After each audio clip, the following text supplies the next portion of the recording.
Vous êtes fan des Simpsons? Vous n'avez manqué aucun, mais vraiment aucun épisode de la série américaine? Vous êtes même prêt à énumérer plusieurs de leurs légendaires scènes? Vous tombez bien car dans cette vidéo, on va vous montrer toutes les fois où les Simpsons ont parodié ou se sont moqués de séries ou de personnages connus. C'est parti! Depuis plus de 30 ans, les Simpsons sont des as dans la parodie et dans l'art de se moquer d'à peu près tout le monde. Parmi les meilleures parodies jamais inscrites dans la série est incontestablement celle où Homer Simpson va ridiculiser le héros de tous les petits garçons, Spider-Man. Une partie de l'épisode Treehouse of Horror a en effet parodié l'homme araignée dans un scénario étrange mais très amusant, il faut l'avouer. Le plus hilarant est qu'il ne fait rien pour cela, si ce n'est qu'il reste complètement immobile. Il n'y a que lui pour faire ça. Après avoir été mordu par une veuve noire, Homer se retrouve piégé dans son propre corps, incapable de bouger le moindre petit doigt à cause du syndrome de verrouillage. Finalement, il trouve des moyens de communiquer avec sa famille, notamment via des flatulences, et fait la paix avec sa situation, jusqu'à ce que notre araignée, cette fois-ci radioactive, le morde également. Cela confère à Homer des puissances extraordinaires, semblables à celles de Spider-Man. On se voit donc obligé de se balancer autour de la ville avec des toiles qu'il produit de son dos alors qu'il reste dans une seule position, une parodie assez plaisante dans l'ensemble. S'il y en a bien une que les Simpsons ne devaient en aucun cas rater, c'est bien Blanche-Neige. Lors du 20e épisode de la 20e saison, Manucure pour 4 femmes, toute l'histoire de la princesse Blanche a été relatée à la sauce Simpson et c'est Lisa qui a tenu le rôle de Blanche-Neige. L'épisode commence par Marge et Lisa qui décident de se rendre au salon esthétique pour une manucure. C'est là qu'elle se demande si une femme peut être à la fois intelligente, puissante et belle. Alors, elle commence à se raconter les histoires de 4 femmes célèbres dans le monde. Selma en Reine Elisabeth I, Lisa en Blanche-Neige, Marge en Lady Macbeth et Maggie en architecte d'après La Source Vive, livre de Ayn Rand. Dans la parodie de Blanche-Neige, la série a régalé ses fans en mettant plusieurs gags hilarants. Il y a Ralph qui demande qu'on lui coupe la tête, les ongles de l'avocat aux cheveux bleus, des nains qui tapent sur des panneaux de commande avec leurs pioches, Willy qui est un vrai bras cassé et qui ne peut rien faire, les lits qui sont trop durs, la sorcière qui se fait attaquer par les animaux, le miroir HD, Mo qui embrasse la poignée de la porte, la console de commande de la mine ou encore la vengeance des herbivores. Nous les avons cités de façon superficielle mais rien ne vaut un visionnage complet de l'épisode. Les Simpsons ont parodié et mis en scène plusieurs personnages célèbres. Politiciens, personnages de films d'animation Disney, chanteurs et stars internationales. Eh bien, figurez-vous qu'ils n'ont pas non plus épargné la saga Star Wars. Ils ont d'ailleurs fait référence à la saga à plusieurs reprises. Nous allons vous en citer quelques-unes. Dans le premier épisode de la 15e saison, Simpson Horror Show 14, le vendeur de bande dessinée s'adresse à la créature de Frink en lui disant qu'il peut garder son postérieur, mais qu'il devrait lui rendre son tatouage de Jabba immédiatement. Dans ce même épisode, Bart et Milouz sont poursuivis par une foule de gens en colère, dans laquelle se trouve le vendeur de BD qui brandit un sabre laser vert. Dans l'épisode 4 de la même saison, Bart rêve à son lieu de vacances idyllique. Mais ce n'est pas d'une île déserte ou d'un paysage montagneux qu'il rêve, mais il imagine plutôt une base sur la Lune où des extraterrestres chantent et jouent de la musique. Parmi ces extraterrestres, nous retrouvons R2-D2 qui s'attelle à la basse.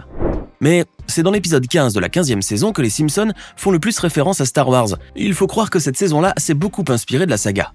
Dans l'épisode Boire et déboire, l'histoire commence alors que les habitants de Springfield font la queue pour assister à la première du tout nouvel épisode de la saga Comic Wars. La majorité des spectateurs sont déguisés, dont le vendeur de BD qui est vêtu d'une chemise à carreaux qui nous fait étrangement penser à Randall Curtis, le créateur de la saga. Les fans, quant à eux, portent des sabres laser. Lorsque le film commence, il présente un chancelier au milieu du Sénat galactique. Ensuite, on aperçoit ce qui laisse penser à un quadripode impérial qui arrive et détruit les murs du Sénat. Il est là pour proposer un amendement sur une loi. Plus tard, on voit un certain Jim Jam, parfaite reprise de Jar Jar Binks. Le film se termine enfin avec une réplique de la scène de l'équivalent de Yoda au Sénat qui déclare « Sans appel et la décision ». La fin de l'épisode est signée par un personnage équivalent de George Lucas qui quitte son bureau en chevauchant une sorte de tauntaun. Sinon, dans l'épisode 17, il y a eu cette convention de science-fiction à laquelle étaient présents plusieurs personnages de la saga, à savoir Chewbacca, Boba Fett, un Jedi avec un sabre laser, R2-D2, C3PO ou encore le célèbre Dark Vador. Allez, un petit dernier pour la route. Après la mort déchirante de Bleeding Gums Murphy dans Round Springfield, Dark Vador apparaît dans les nuages à côté de Mufasa et de James Earl Jones. S'il y a bien quelque chose qui nous fait marrer chez les Simpsons, c'est bien leur côté original et leur capacité à nous tenir en équilibre entre l'irréel et le réel. Leur petit secret, ce sont les références culturelles que l'on retrouve dans chacun des épisodes. Il est possible de tous les citer, mais voici certaines fois où les Simpsons ont fait référence à des séries ou à des films très connus. Par exemple, ils ont fait référence au Magicien d'Oz, au film Casablanca ou encore Les Oiseaux. La série a également rendu hommage aux westerns comme Butch Cassidy et le Kid, aux films d'horreur tels que L'Exorciste, Scream, Le Projet Blair Witch ou Souviens-toi l'été dernier. allant des plus connus aux moins connus. Sans oublier les blockbusters comme Titanic, Jurassic Park et Les Dents de la Mer, et bien évidemment l'incontournable saga Harry Potter. En tout, plus de 100 longs métrages ont inspiré les épisodes des 34 saisons des Simpsons. Les Simpsons ont fait référence à Aladdin à 2 reprises. La première fois dans la saison 8, un épisode intitulé « Le mystérieux voyage d'Homer », lorsqu'Homer se retrouve enlacé par un énorme serpent rayé, exactement comme Aladdin à la fin du film quand Jafar se transforme en cobra. Mais à la rigueur, il n'y a rien de parodique dans cette scène. En revanche, dans la saison 20, dans l'épisode My Pods and Boomsticks, on voit Homer en train de dormir.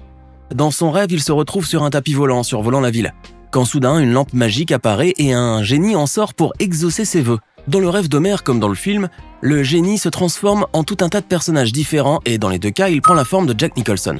Notons aussi que c'est Dan Castellaneta, la voix originale d'Homer et qui fait la voix du génie dans les films Aladdin, à l'exception du premier et 3e film dans lequel il est interprété par Robin Williams. Il faut croire que les Simpsons ont une grande affinité avec Aladdin. Impossible que vous l'ayez raté, ce fameux épisode où les Simpsons font une véritable pléthore de parodies sur les studios de films d'animation, et en l'occurrence Pixar, montrant John Lasseter et compagnie se présenter aux Golden Globes, faisant leur entrée sur les célèbres trottinettes Pixar. L'épisode parodie également Randy Newman qui chante « You've got a wooden weapon » à Bart et fait référence à Luxo, à Monsieur Patate et à Wally qui menace Lisa Simpson.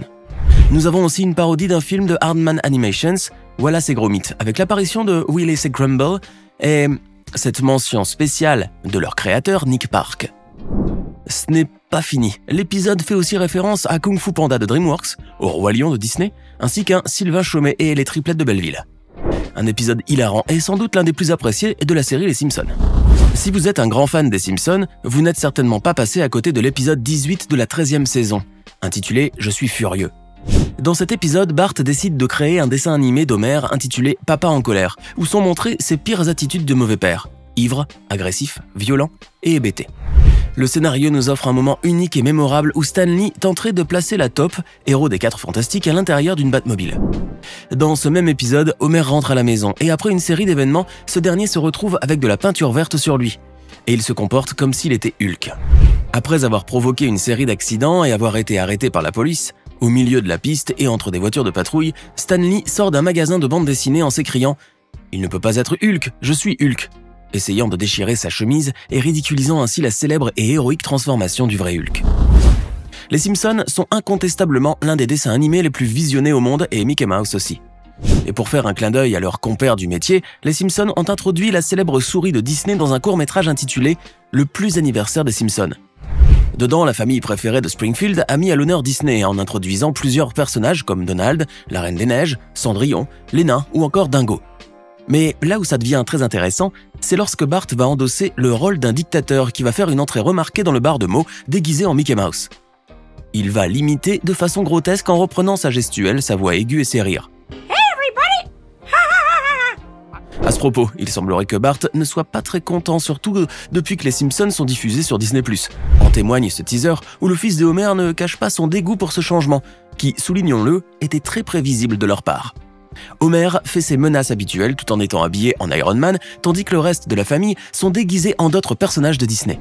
La petite Maggie est vêtue d'un costume de Yoda, Marge en Bo Peep de Toy Story, et Lisa semble être Elsa de la Reine des Neiges.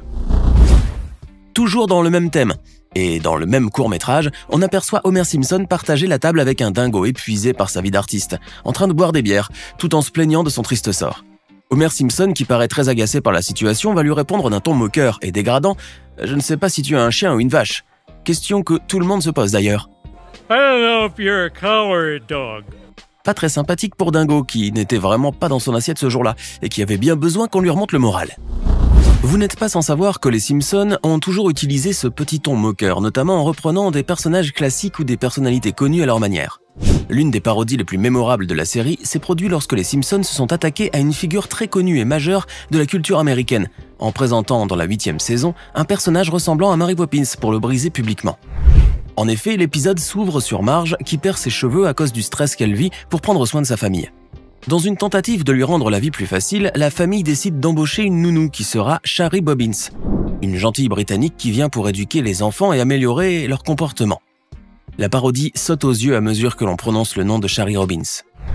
Alors qu'elle est persuadée de changer la famille en mieux, Shari va se rendre compte que les Simpsons n'ont aucune bonne volonté. Pire encore, leurs impulsions destructrices, leur manque d'éthique de base, leur paresse et leurs nombreux défauts, tout cela dépasse Shari. Au fil du temps, la famille se lasse de ses charmes et lui demande simplement de faire le travail pour lequel elle a été recrutée. Les Simpson vont même la faire pleurer, la ridiculisant ainsi et l'emmenant à boire avec Barney dans la tristesse. L'idée de l'épisode est de prouver qu'il n'y a pas besoin de quelqu'un comme Mary Poppins ou Shari Robbins pour qu'une famille soit heureuse. Chose que Marge déclarera explicitement lorsqu'elle dira ne rien vouloir changer aux gens qu'elle aime. Maintenant, dites-nous dans les commentaires si ces séquences des Simpsons vous ont fait rire ou si vous avez trouvé leur moquerie déplacée. Et n'oubliez pas de vous abonner et de cliquer ici pour regarder une autre de nos vidéos.